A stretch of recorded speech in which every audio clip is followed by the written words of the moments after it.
من لا نبي بعد نبينا محمد وعلى آله وصحبه ومن اقتفى أثره واستنى بسنته إلى يوم الدين. Then inshallah we'll continue with reading from the book entitled al-Awsat في السنن والإجماع والاختلاف لأبي بكر محمد بن إبراهيم ibn al-Mundhir al-Naysaburi rahimahullah ta'ala, who died in the year 318 after the Hijrah. And the author, he mentioned a chapter about touching the private part, touching a man touching his own penis. And we talked about, is that something that nullifies wudu or not? And he mentioned both of the opinions in that issue. And he mentioned the evidence of both sides and the reason or the reasoning, the logic of the position of those who say that it does not. And then he mentioned some supplementary issues or some connected topics that are relevant to that conversation, like touching it on purpose or not on purpose, rigorously, not rigorously.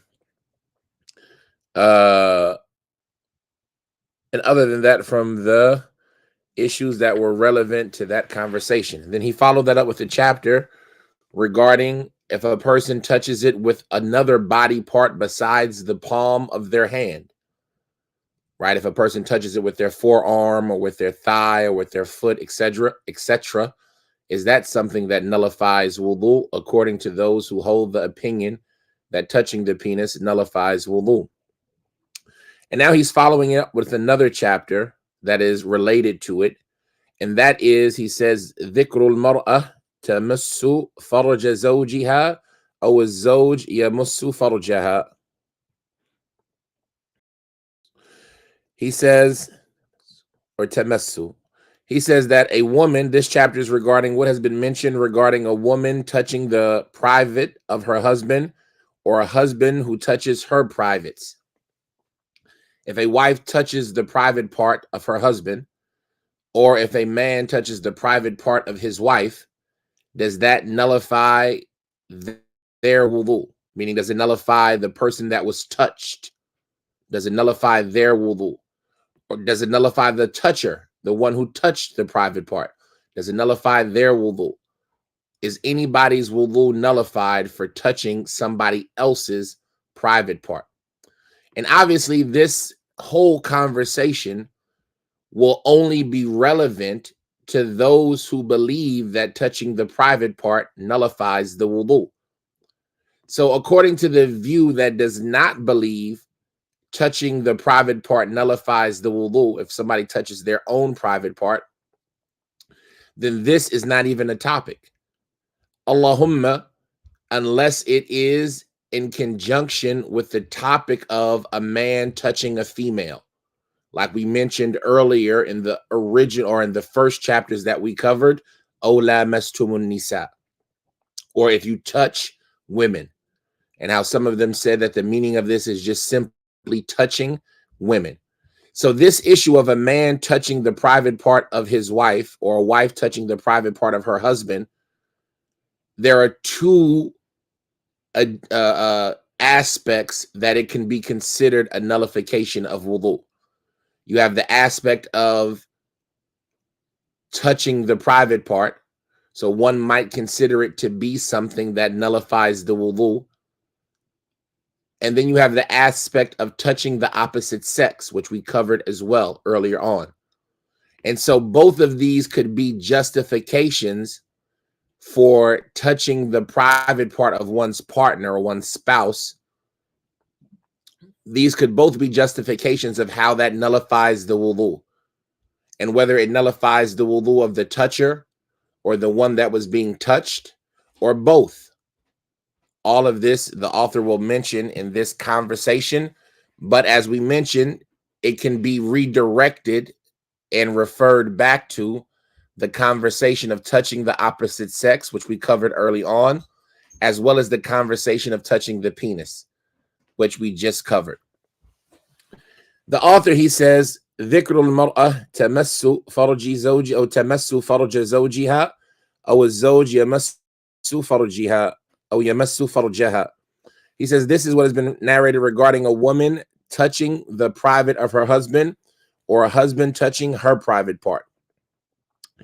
He says, كان الزهري يقول إذا مس الرجل فرج امرأتي ووضع يده على كفلها أو مس محاسرها توضأ. He says that az-Zuhri, rahimahullah ta'ala, Muhammad ibn Shihab, and Muhammad ibn Muslim ibn Abdullah ibn Shihab, and az-Zuhri, Abu Bakr, who died in the year 125 after the Hijrah, he said that Abu Bakr, yani Ibn al-Mundhir, he said that az-Zuhri mentioned that if a man touches the privates of his woman, the private part of his woman, i.e. the vagina of his wife, or, and he put, not or, if a man touches the vagina of his wife, if he touches the private of his woman, and he puts his hand on her kef, he puts his hand on her kefel, ووضع يده على كفلها. الكفل أو الكفل, نعم, الكفل with a fatha on the fa, is her buttocks, right? He puts her hand on her butt. If a man touches the private part, i.e. the vagina of his wife, and he puts his hand on her butt, he says, وقيل ردف العجز وقيل الفطن يكون للإنسان والداب, right? So al-kefel is her buttocks, right? Her ajis, her butt. If a man touches the private of his wife and he puts his hand on her butt, or if he touches her mahasir, mahasiriha, or mahasiraha. Mahasir, al-mahsar of a woman are the naked body parts, al-ma'ari, right? The naked body parts of his wife. You say al-mahasir is the open, or the open flat area with no landmarks, right? They used to call Muzdalifa wa muhassir, right? The open, unidentified area. And so the mahasir of a woman are her naked body parts.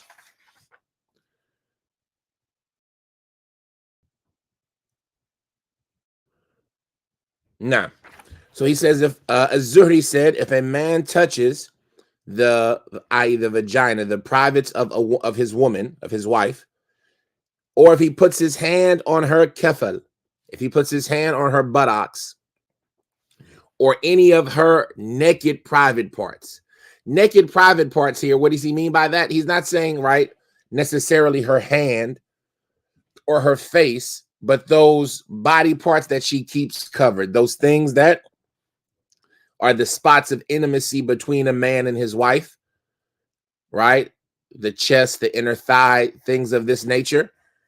Az-Zuhri said if a man touches the farj, the private of his wife, and he puts his hand on her buttocks, or he touches any of her naked parts, he should make wudu.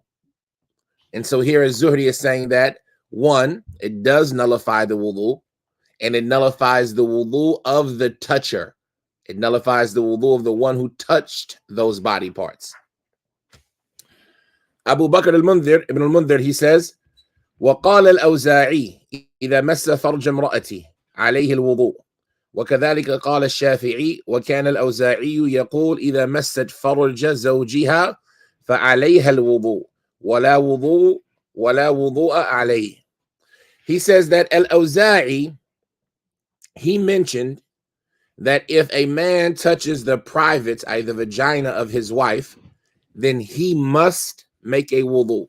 He must make a wudu. And this is also the statement of a Shafi'i.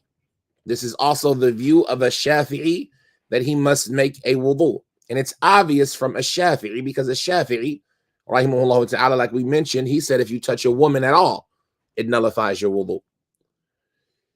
He says, so this is also the view of a Shafi'i, that if a man touches the privates of his woman, he must make a wudu.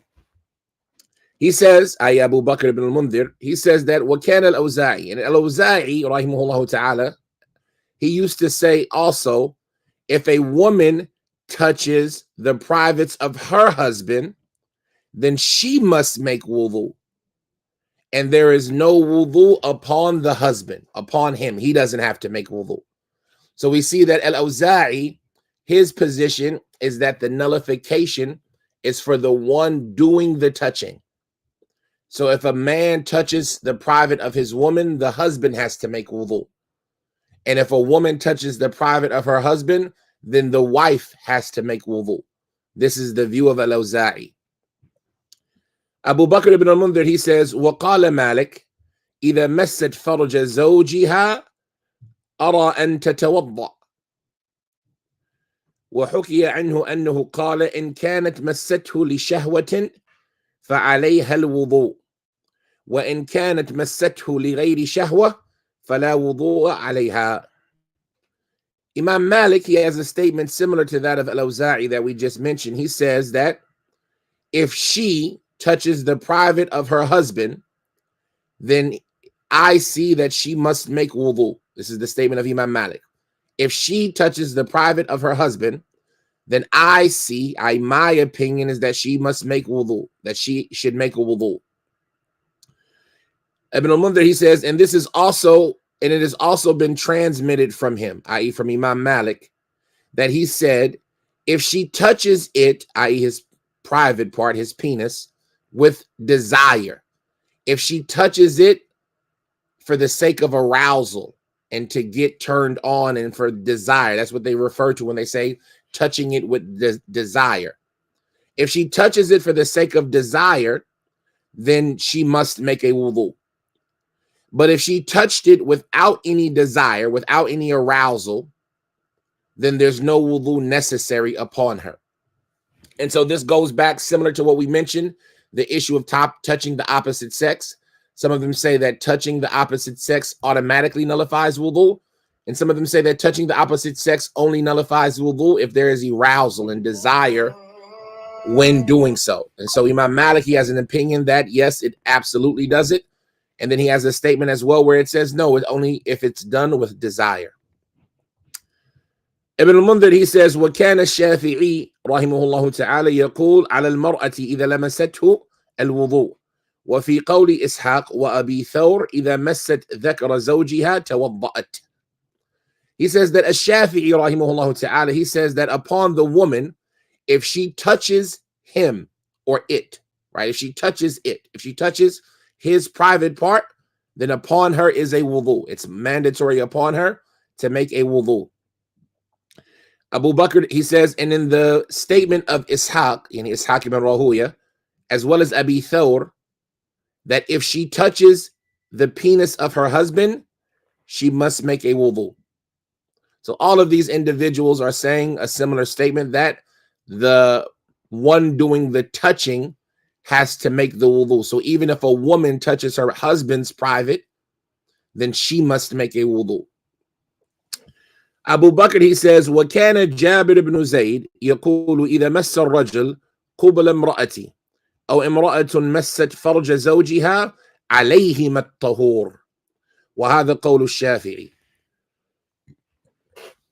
Abu Bakr, he says that Jabir ibn Zayd, he used to say, if a man touches the vagina of his wife, the front part, the qubul, right? It's a word that they use, the qubul, the front part, i.e. the vagina of his wife, or if a woman touches the private of her husband, then the two of them must make purification. And the apparentness of this statement means, i.e. the toucher and the touched.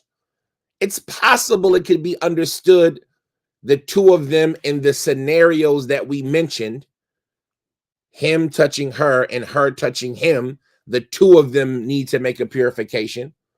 But what is more obvious, and Allah knows best, is that what is being said here is that both of them in both scenarios need to make a purification. But it could be understood either way just by reading it. And so it needs further research to see, is he saying that in scenario A, he has to, in scenario B, she has to, thus being the same as all of the statements that were already mentioned? Or is he saying that in either scenario, they both have to? In Arabic, it could be understood either way, because he says that Jabir ibn Zayd says that if a man touches the vagina of his wife, or if a woman touches the private of her husband, then it is mandatory upon the two of them to make a purification. Abu Bakr ibn al-Mundhir, he says, and this is the view of a Shafi'i as well. This is the view of a Shafi'i as well. He says, وَقَدْ رُوِينَا أَنْ عَائِشَةَ رَضِيَ اللَّهُ تَعَالَى عَنْهَا أَنَّهَا قَالَتْ إِذَا مَسَّتِ الْمَرْأَةُ فَرْجَهَا تَوَضَّأَتْ وَلَا أَحْسَبُهُ ثَابِتًا. Here, he's getting off topic by making a clarification. We know that in the religion, things can be proven by direct text from the Quran or the Sunnah or consensus, and then there's analogy. And we have seen from the author that when he talks about direct text, he's talking about direct and explicit text. He's not talking about your opinion. He's talking about what does the text actually say. Like we saw how he differentiated between defecation and urination regarding things that nullify wudu.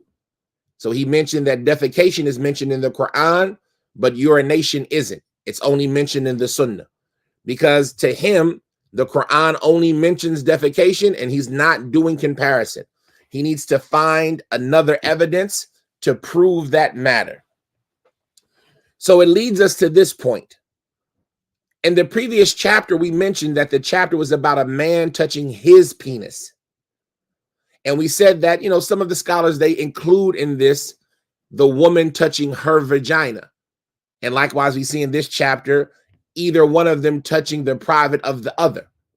So he mentioned a man touching his penis up until now directly. And he mentioned one of them touching the private of the other directly. But up until now, there hasn't been any clear-cut statement about a woman touching her vagina. And so even though comparatively one might think, well, he included it in the past statement when he said a man touching his penis, the answer is no, he didn't mention it. And so now he's explicitly mentioning it in a source for that opinion. Not from the aspect of being right or wrong, but from the aspect of preserving some source material in that topic. And so he says, and we've also narrated, or it's been narrated to us about Aisha, radiyallahu ta'ala anha, that she said, if a woman touches her own private part, she must make wudu. And he says, I don't think that is firmly established from Aisha. I don't think that is something that is accurately attributed to the statement of Aisha. That is the statement of Abu Bakr ibn al-Mundhir. But by now, he's mentioned all three scenarios. A man touching his penis, a person touching the private part of somebody from the opposite sex, and now a woman touching her vagina. Right? There's still the conversation of a man touching his anus or a woman touching her anus that hasn't been explicitly mentioned yet. Which becomes important when we talk about affairs like istinja, right? We see that touching the penis or touching the vagina, there are those that say it nullifies wudu. But what about if somebody defecates and they're wiping? Do they have to make a wudu because of that? Even though we already know they have to make a wudu because of the defecation of the urination, right? But what if they went to wipe after they finished making? Well, there's so many scenarios where these things become relevant. And so he says about a woman touching her private part, he says, I don't think that that opinion is validly or accurately attributed to Aisha. He goes on to say, he says, وَحَدِيثُ عَبْدِ اللَّهِ بْنِ عَمْرٍ أَنَ النَّبِيِّ صَلَّى اللَّهُ عَلَيْهِ وَسَلَّمَ أَنَّهُ قَالَ أَيُّمَا امْرَأَةٍ مَسَّتْ فَرْجَهَا لَا يَثْبُتْ. He says, and there is a hadith of Abdullah ibn Amr, radiyallahu ta'ala anhuma, that the Prophet sallallahu alaihi wasallam, he said, whatever woman touches her private, then that is not an authentic hadith. That is an unfounded hadith. That hadith, you can find it in the Musnad of Imam Ahmed and in the Sunan of ad-Daraqutni and the Sunan of al-Bayhaqi. And all of them are from the pathway of Baqiyah, who he's going to mention when he mentions his isnad. As he says here, حدثنا علي بن الحسن ويحيى بن محمد قال حدثنا إسحاق ابن إبراهيم قال أخبرنا بقية عن الزبيدي عن عمرو بن شعيب عن أبيه عن جده. And so that Amr ibn Shu'aib was the great-grandson of Abdullah ibn Amr ibn al-As. And so this isnad, Amr ibn Shu'aib, on his father, Shu'aib, on his grandfather, i.e. the father of Shu'aib, or Shu'aib's grandfather, who would have been Abdullah ibn Amr ibn al-As. They disagree about which one is it on. And the point of it is that he says that this is the isnad for that statement of Abdullah ibn Amr ibn al-As. The thing about it is that in the chain is Baqiyah ibn al-Walid, and Baqiyah, he used to do tadlis, in abundance, to the extent that the people kind of abandoned his narrations when he doesn't explicitly state it. And obviously in this narration, he didn't explicitly state that he heard it. And so that's why they say that this hadith is da'if. In any circumstance, that is the chapter regarding the person who, or a woman who touches the private of her husband, or if a husband touches her private, does it nullify the wudu? But that's as it relates to a husband and a wife, a spouse, somebody who there might be some desire amongst them, or some arousal sought amongst them, right? As was mentioned by Imam Malik, rahimahullah. What about a person touching somebody from the opposite sex when there is no inclination of arousal, which is something that is common as we talk about a parent touching a child, right? When a parent is cleaning behind their child, teaching their child, potty training their child, or somebody that they care for, like an insane child or relative of theirs, right? If they're cleaning them and taking care of them, washing the deceased, right? A brother of ours passed away today. Somebody has to wash the body. And if a wife is washing her husband, or a husband is washing his wife, and they have to touch the private part to clean it, and if their hand slips out of the rag, or they touch the private part with their bare hand, if you say it nullifies wudu, what about in those circumstances? And so here the author, he mentions the chapter, dhikru mas dhikr as-sabi wa ghayrihi. This chapter is related to what has been mentioned regarding touching the penis of a young child or other than him. If somebody touches the penis of a young child or other than him, does it nullify the wudu? Right? And we have to understand that the intent of this chapter isn't to compare touching a young child to touching one's wife or one's husband, right? It's to show that there is a difference. So nobody should, nowadays people's minds, they often go to bad places, and people want to say things that aren't accurate and aren't true. But they're talking about this chapter because in this circumstance, it's not even fathomed that somebody would have desire when touching a child. And so if somebody touched a child and you said touching a penis nullifies the wudu, then does touching the penis of a child do the same? As opposed to somebody touching the penis or the vagina of their spouse, where the default thought in this is that it's going to be something that stirs something up in them.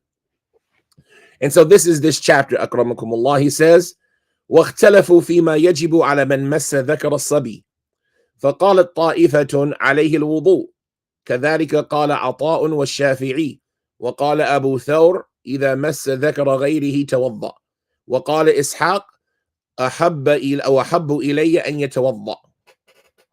He says, in the scholars who hold this opinion, because all of this goes back to what he mentioned before, that this is only for those who say that touching the penis nullifies the wudu. He says, and they disagree regarding regarding what is obligatory upon somebody who touches the penis of a child, of a young man, of a young boy, should I say. So a group of them say it is mandatory upon him to make a wudu. And like this was the statement of Ata and Ash-Shafi'i and Abu Thawr. He said, if a person touches anybody else's penis, then they have to make wudu. If you touch anybody's penis, whoever you are and whatever penis you touched, you must make a wudu. And for those who say that this is obligatory, this would be the most obvious opinion. Abu Bakr, he says, and likewise, Ishaq ibn Rahuya, he said, it is more beloved to me that the person makes wudu in this circumstance. Abu Bakr, he says, وَقَالَتْ طَائِفَةٌ لَيْسَ فِي مَسِّ ذَكْرِ الصَّبِي وُضُوء وكذلك قال الزهري والأوزاعي ومالك وكان الربيع لا يرى بمس ذكر الصبي بأسا إذا كان صغيرا. He says, and another group of them say it is not necessary upon the one who touches the penis of a young boy to make any wudu. And like this was the statement of az-Zuhri and al-Awza'i as well as Malik and Rabi'a, yani Imam Malik's teacher Rabi'atul Ra'i, Rabi'a ibn Abi Abdul Rahman. Rabi'a, he used to not see any harm in touching the penis of a young boy as long as that child was still young in age, as long as he was still young, as long as he hadn't become an old or an adult yet. Naam. He says, Abu Bakr ibn al-Mundhir, he goes on, he says, وَاخْتَلَفُوا فِي مَنْ مَسَّ ذَلِكَ مِنْ مَيِّتٍ ففي قول الشافعي عليه الوضوء ولا وضوء عليه في قول إسحاق. He says, likewise, they disagree regarding whoever touches that from somebody who is deceased. If somebody is dead and you touch their penis, does that nullify your wudu? He says, so in the statement of Ash-Shafi'i, then upon that individual is to make a wudu, right? Shafi'i's view, if you carry it out and you continue with it the way that it was stated, then you would be led to say that touching the penis of any individual, even if they're dead, nullifies your wudu. He says, while there is no wudu mandatory based on the statement of Ishaq, right? The view of Ishaq would lead you to the result of there's no wudu necessary. And all of this has to go back to perhaps the issue of desire versus the lack thereof when the penis is being touched. But a Shafi'i, his statement is general. And so therefore, you have to make wudu. But since Ishaq, he said, I prefer, it's more beloved to me if you touch the penis of a child to make wudu, then comparatively touching the penis of a deceased individual will be like, it's not necessary, even though I think it's better. And so that's where he's getting at, what he's getting to when he says, if you follow the view of Shafi'i or the statement of Shafi'i, it will lead you to say it is obligatory because it's comparable to touching that of a child. There's no desire in touching that of a child, just like there's no desire in touching that of a deceased individual. And this shows you the salama and the pure nature of the people of that time, as opposed to the filth and the disgustingness of the people of this time. Because how wretched is it that somebody, one, would accuse the Muslims of some of the things that people do nowadays and try to incorporate or make it seem like the religion teaches these things, right? Or asking foolish questions like, if I do X, Y, and Z, akramakumullah, do I have to make a wudu? Akhi, wudu isn't the issue here. But that is the filth of the people nowadays, that their minds think like this and they're programmed in such a way. As far as the people in the past, then their default was the salama and not even thinking of these ideas. And that's why it is very important as parents to protect your children from even knowing about these things. Because knowing about these things, it is something that influences their understanding and their decision making, and it normalizes it. And once it becomes normal, then it becomes tolerable. And once it becomes tolerable, it becomes questionable. It's something that you're inquisitive about. And once you become questionable or inquisitive about it, it's more likely that you'll fall into it. And that's why so many people nowadays, compared to even when we were young, are confused and questioning these things to the extent that is not hidden from any of you.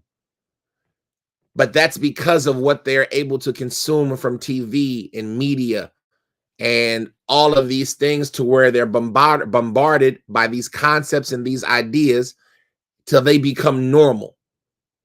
And then they become tolerable. And then they become interesting. And then they become actionable. Whereas the Salaf, their default was salam, right? When we talk about touching the penis of a deceased person, it's like touching the penis of a child. Neither one of these two things are interesting. Neither one of these two things are tolerable in the way that the minds of the people go to today. And neither one of these two things are normalized as the way that people today might think about them, or maybe tomorrow, if you say the people of today haven't gotten that bad yet. And we ask Allah for safety. And it also goes to show a refutation of some of the claims that people make that Islam encourages being, with young people, with the argument of the Prophet ﷺ, because the Prophet ﷺ was never with a child.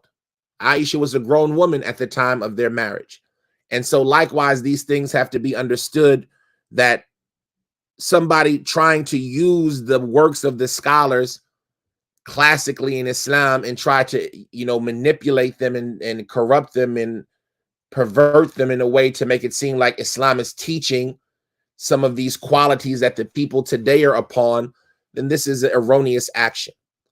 And it's even more disgraceful when you find that from those who are attributed to Islam and who claim Islam, whether they be teachers of Quran or other than that, when they commit such actions.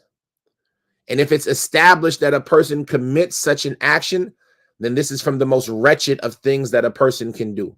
And we ask Allah for safety. But that is what he's mentioned regarding this chapter about touching the penis of a young child. He mentions a couple of more narrations. He says, وَاخْتَلَفُوا فِي مَنْ مَسَّ ذَلِكَ مِنَ الْبَهَائِمِ. And they disagree about the one who touches that from an animal. If somebody touches the private part, the penis of an animal, does that nullify their wudu? And somebody might be asking, well, why would you need to touch the penis of an animal? Maybe you're a veterinarian and the animal needs help. Something that is haram, but it occurs, especially due to the ignorance of people, when you're helping the animals impregnate each other, right? And what I mean by it's haram is like selling a male to for a female. But maybe like they do this with horses and things like that. They have to coax them into the relationship sometime. And so it takes the doctor or the vet or the person with the animal to try to get it into the mood to be able to mount the other animal to stimulate procreation. So these would be some of the reasons that a person might touch the penis of an animal. Maybe if it's the vagina, they're a veterinarian giving birth and they're helping the animal give birth. So they have to reach inside to pull out the calf or the foal. All of these are the reasons that the scholars mention these topics, right? And it's not the perverted thoughts that people might have in today's day and age. Meaning that all of these things are scenarios where there's not an inkling of a person being aroused by it, as opposed to touching the penis of a husband or of a wife. And that's why they mention it as a different chapter. But they're mentioning all of these things in the same chapter because they all share that same common thread of there is no contemplatable desire or arousal in these circumstances. Touching that of a child, touching that of a deceased person, touching that of an animal. There's no contemplatable arousal in this situation. So he says they disagree regarding touching that from an animal. So a group of scholars say there is nothing necessary because of this. And like this is the statement of a Shafi'i and Ishaq, right? فَقَالَتْ طَائِفَةٌ لَا شَيْءَ عَلَيْهِ كَذَلِكَ قَالَ الشَّافِعِيُّ وَإِسْحَاقُ. So even though Shafi'i and Ishaq have these statements about the obligation of doing so as it relates to a man touching his own penis, or that a woman touching the penis of her husband, or somebody touching the penis of a child or of a deceased person, even though they have these statements about that of a human, even they don't carry it over as it relates to touching that of an animal. He says, وَفِيهِ قَوْلٍ ثَانٍ. وهو أن على من مس ذلك من البهائم الوضوء وهذا قول الليث ibn Sa'd. He says, but there is a second view in this issue. And obviously this is only based on the view of those who say touching the penis in the first place necessitates a wudu. Because if not, none of this matters. He says, but there is a second opinion in this issue, and it is that upon that individual who touches that from an animal is that they must make wudu. If somebody touches the penis of an animal, then they must make wudu. And this was the view of Layth ibn Sa'd. Layth ibn Sa'd was the Imam of Egypt and a rival, not a rival, but a contemporary on the level of Imam Malik, who Shafi'i valued highly even over Malik in some degrees. And his opinion is that whatever penis it is, even from an animal, you must make wudu. He says, وَفِيهِ قَوْلٍ ثَالِث. Abu Bakr, he says, and there is also a third position in this regard. He says, قَالَهُ عَطَاءٌ وَقَالَ ابْنُ جُرَيْجٍ قُلْتُ لِعَطَاءٍ مَسَّسْتُ قُنْبَ حِمَارٍ أو ثول جمل قال أما قنب الحمار فكنت متوضئا وأما ثول الجمل فلا قلت فماذا يفرق بينهما قال من أجل أن الحمار هو نجس قال وأقول أنا كل شيء نجس كهيئة الحمار لا يؤكل لحمه فمس ذلك منه فعليه الوضوء وكل شيء يؤكل لحمه كهيئة البعير مس ذلك منه فلا وضوء عليه قال أبو بكر ولا وضوء في شيء من ذلك الله أكبر. Right, akramakumullah. He says there is a third opinion in this issue, and it is what was said by Ata ibn Abi Rabah, the Imam of Mecca. Ibn Jurayj, he said, I said to Ata, I touched the qunb, and the qunb is the shaft of an animal, right? The shaft of their penis. He says, I touched the qunb of a donkey, right? I touched the penis of a donkey, the shaft portion of the penis of a donkey. He says, Othulu Jamal, right? And the thul, the shaft of a camel, they call it a thul. So these two words, qunb and thul, are like the shaft of the penis of these two types of animals, a donkey and a jamal, a camel. He says, if I touched the penis of a donkey or that of a camel, i.e., do I have to make wudu? Ata, he said, as far as the penis of the donkey, then you need to make wudu. فَكُنْتَ مُتَوَضِّئًا. Then in this circumstance, you should be one who makes wudu.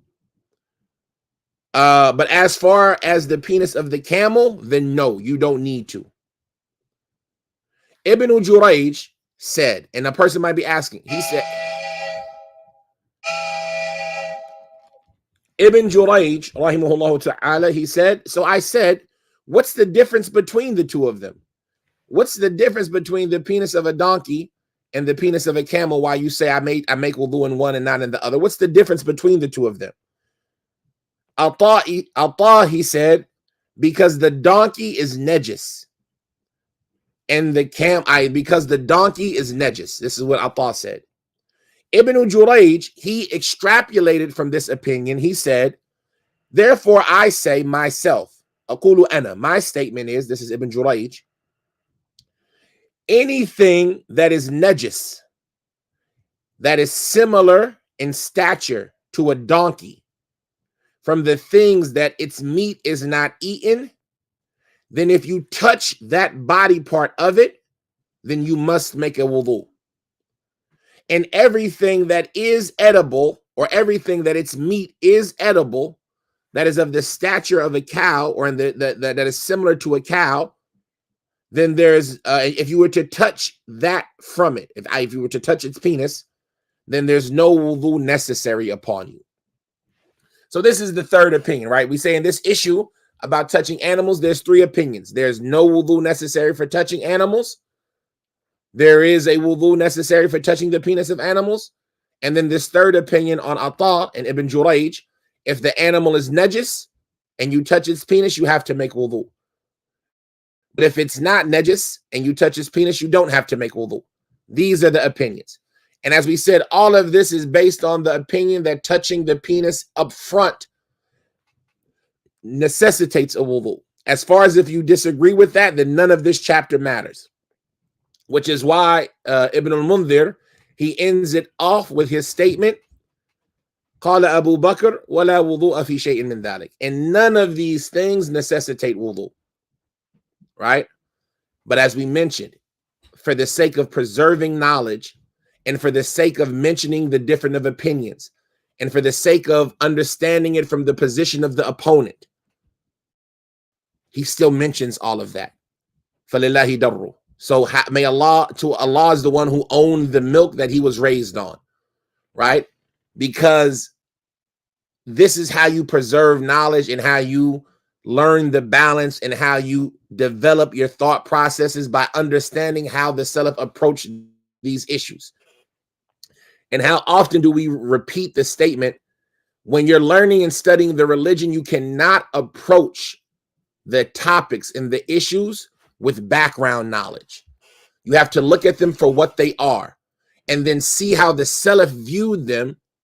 And like this, you'll train yourself to think in an unbiased way to arrive at the result.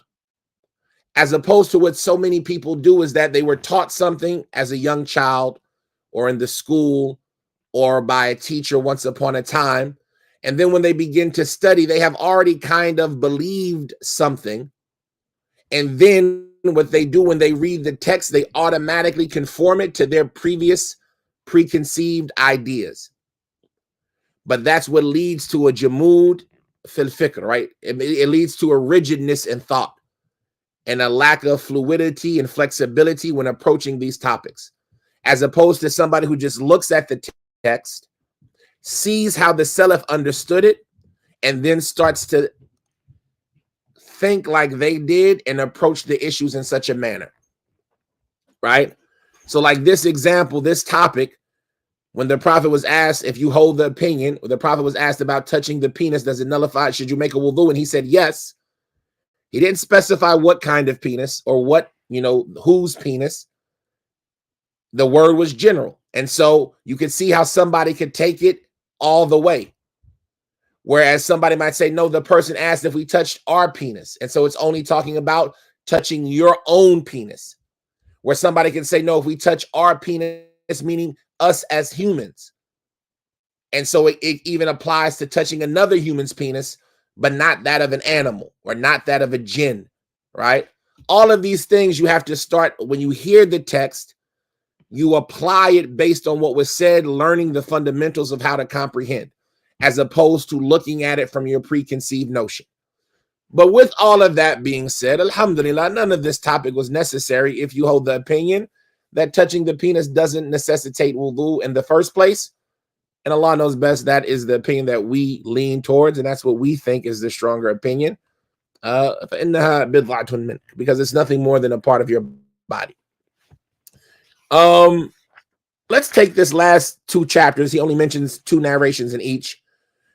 Something connected to touching the penis. He says, dhikru masal unthayain, right? Touching the scrotum, touching the two, akramakumullah, the two balls, right? Touching your sack, akramakumullah, right? Touching the scrotum, touching the two of them. That's what they call it in Arabic, al-unthayain. The two females on you, right? The two of them. Your two eggs, if you want, right? They mentioned them like this, al-unthayain, right? The two of them. Because these are not from the penis. And why are these like statements so explicit necessary? Because these change and alter the realities of rules. Akramakumullah, if a man were to put his scrotum inside the private part of a woman, should he be lashed or stoned to death? Has he committed fornication or adultery? The answer is no. If he were to go like these type, like if he was to go scrotum first into somebody, it does not result in the punishment of fornication, because the scrotum isn't the penis. And for fornication to be occurred, the tip of the penis must disappear into the vaginal or the anal cavity. And so when we're talking about does touching the penis nullify the wudu, we have to differentiate between the penis and the scrotum, because what is the penis? It's the shaft and the tip. As far as the scrotum, then it's not part of that. And so he mentions a chapter. He says the chapter regarding somebody touching the scrotum, the two of them. He says, اختلفوا في من مس أنثييه فروي أن عروة بن الزبير أنه قال يتوضأ وقال الزهري أحب إلي أن يتوضأ. He says they disagree regarding the one who touches the two balls. And so it was reported on Urwa, the son of Zubair, that he said the person should make wudu. If somebody touches his scrotum, he should make wudu. And he says, and as Zuhri said, it's more beloved to me that this person makes wudu. He says, وَفِيهِ قَوْلٍ ثَانٍ وَهُوَ أَنْ لَا وُضُوءَ عَلَيْهِ كَذَلِكَ قَالَ عَطَاء وَالشَّعْبِي وَإِسْحَاقُ وَهُوَ قَوْلُ عَوَّامُ أَهْلِ الْعِلْمِ. He says, and in it there is a second opinion, and it is that there is no wudu necessary on such a person. And this was stated by Ata and Ash-Sha'bi and Ishaq, and it is the statement of the large majority of the people of knowledge. The general body of the people of knowledge all hold this view, that touching the scrotum does not necessitate anything, right? And these realities make, even in something as simple as an istinja, right? When you're wiping, and you say that wiping is an alternate of washing yourself after you use the toilet, a lot of them say that wiping is only effective on the area that the urine or the defecation come from, which is the penis. So you can only wipe the penis. What if somebody gets it on their scrotum? You find a lot of scholars saying, no, you have to wash now. You can't just wipe the urine, or if you had an explosive bowel movement, you can't just wipe the defecation off of your scrotum or off of your cheeks or something like that, because that isn't the place that that filth comes from. And so it's important to understand the different realities. And this is why it has to be so explicitly said, because these things aren't the same, even though in our minds we might default to treating them the same. And there's no shyness in religion. So if we don't talk about it and somebody believes that touching the penis nullifies the wudu, then they might automatically default to say, well, touching the scrotum, now that's part of it, when in reality it's not. He closes that chapter off by saying, وَقَالَ مَالِكْ لَا وُضُوءَ عَلَيْهِ مِنْ مَسِّ عَانَتِهِ. He says, and Imam Malik said there's no wudu necessary upon him from touching his ana. And the ana is the area surrounding your private part, like above it and maybe even below it. They call that area the ana, where the hair grows, right? And so let's get an actual very articulate Arabic definition of it. The ana, like we know you have to shave the ana.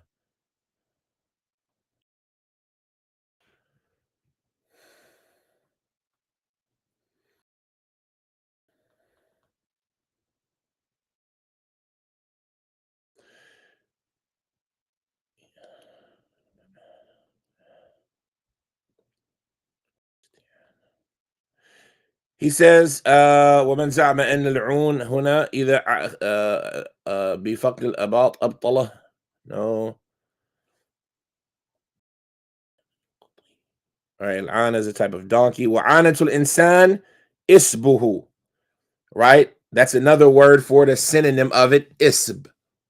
Just like the butt, the synonym of it is ust. Right? That's where you hear a similarity, like in the word ass for butt, they say ust in Arabic. In the ana, they call it usb, right? For the front. And for the back, they say ust. He says, al-ana of a person is the hair that grows around or on the private part. And it's also said that it is the hair that sprouts around the private part. And you say a person ista'ana when they shave the hair of their ana. So Imam Malik is saying that there's no wudu necessary for touching around your penis, right? Like we call in English, like I don't know what they call the upper area surrounding the penis or the vagina, but I know the bottom area, the portion that's between the scrotum, for example, and the anus, they call that the taint or something like this. There's no wudu necessary for touching that. And so that's relevant. If a person is shaving and cleaning themselves down there, not after using the toilet, maybe you shave after you get out the shower, which, you know, might be backwards, but maybe somebody does it. Or maybe you had wudu when you're going to take a shower, but you shave first, right? Do you have to make another wudu if you don't make the niyyah in the shower to raise your hadith? And all of these things become relevant. And that's why Imam Malik said, following up on the conversation regarding the scrotum, there's no wudu upon the person who touches his ana, that area where the hair grows surrounding his private part. The last thing he says is dhikru masjid dubur. The last thing he says is what has been mentioned regarding touching the anus. And what is the anus, right? These realities become real. Like the anus is the actual hole where the excrement comes from. It's not the cheeks. It's not the sides of the cheeks. It's the actual hole. Dubar, insan. And you see that these words are so detailed in Arabic, right? Like we had kethal to mean the ajiz, to mean the cheeky portion of one's butt. We have the ust, which means the hairy portion or the backside of a person, right? But you have to know these different portions. You have to know what these different portions mean and represent because of the rules that apply to them. So the dubar, he says it is the opposite of the qubul. And the dubar of everything is the back of it and its end. He says, what dubr, khilaf al-qubul, شهر وحده والدبر البيت والدبر الأدبار قال أما قوله إدبار النجوم والدبر الأمر يدبر ودبرت والدبر الظهر. It could be the back. ويهزم الجمع ويولون الدبر, right? But the point of it is, I'm trying to see just so I can give you a clear statement, but it's obvious, like the Prophet ﷺ, he said, whoever comes to a woman fi dubariha, whoever goes to a woman in her dubar, right? What is the dubar? It's talking about the actual, akramakumullah, the actual hole, the actual anus itself, not the cheeks, right? And so this is important to know the difference between the rules and what's permissible and what's impermissible. Anyway, this chapter, akramakumullah, is about mentioning touching the dubar, touching the actual anus itself. He says, اختلفوا في الوضوء من مس الدبر فقالت طائفة عليه الوضوء هكذا قال عطاء والزهري وقال الأوزاعي بلغني ذلك وكان الشافعي وإسحاق يقولان عليه الوضوء. He says the scholars, they disagree about the obligation of wudu from touching the dubar, from touching the anus. He says, so a group of them say that it is necessary upon him to make a wudu. And this is the statement of Ata as well as the Zuhri. And it was also said by al-Awsat. Awsat said that this has reached me. This has reached me from the tabi'in, the atba' and the sahaba.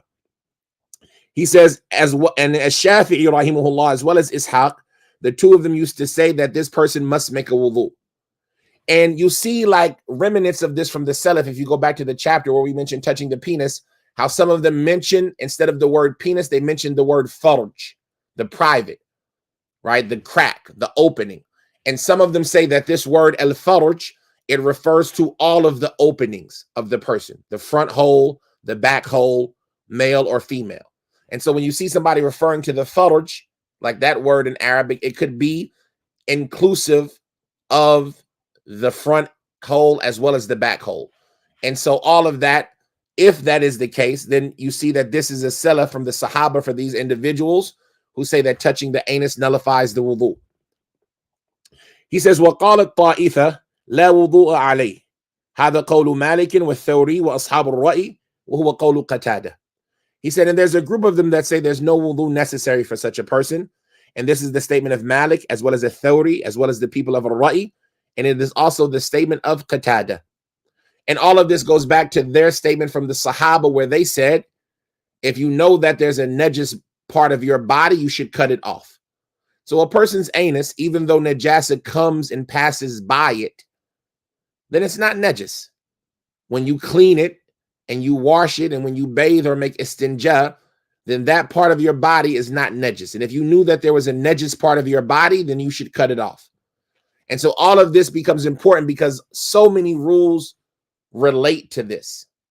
But in any circumstance like this, alhamdulillah, we have finished the whole section of this chapter that is maybe hard on the ears to listen to, which is everything surrounding the disagreement about touching the private parts between everybody, from the penis to the anus to the vagina to the nakedness of another person or the spouse, a child, all of these things. We finished that whole section. And now the author is going to enter into the section where he says, making wudu from something the fire has touched. And from the good planning of Allah is that we just finished that chapter in al-Musannaf. We just finished mentioning the narrations of this topic in the book al-Musannaf, which we did 2 days ago. And so now in this book of fiqh, in comparative fiqh, we're going to see how the different madhahib approach this topic. So we'll stop at this amount. هذا وصلى الله وسلم وبارك على عبده ورسوله نبينا محمد وعلى آله وصحبه وسلم. نشكركم على حسن استماعكم وصبركم. سبحانك اللهم وبحمدك أشهد أن لا إله إلا أنت أستغفرك وأتوب إليك.